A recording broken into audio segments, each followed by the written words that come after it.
каква е разликата между фактура и проформа фактура и как да избегнете големи и ненужни плащания на данъци?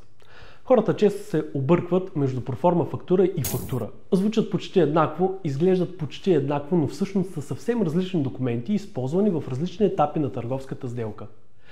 Проформа фактурата не е правно обвързващ документ и няма задължителна сила. Издава се преди реалната доставка или изпълнение, като предварителна информация за клиента.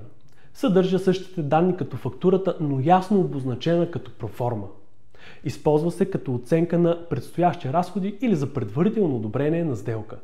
Не се използва за данъчни цели и не се подава към счетоводство или НАП.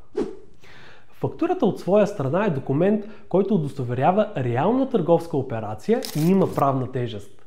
Издава се след като стоката е доставена или услугата е извършена. Използва се за счетоводна отчетност и е основание за данъчно отчитане. Включва се в счетоводните регистри и се подава към НАП. Кога да използвате фактура и кога проформа фактура? Ако използвате фактура, означава, че ще трябва да декларирате данъците като ДДС или данък печалба, които се генерират от прихода в данъчния период, в който влиза и който се определя от датата на фактурата, независимо дали има плащане или не по нея.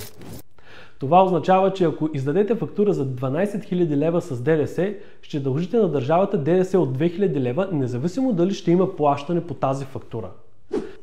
За жалост, в реалната практика се срещат нелоялни търговци, които бавят или не плащат въобще фактурите и това ще ви вкара в голям и непредвиден разход.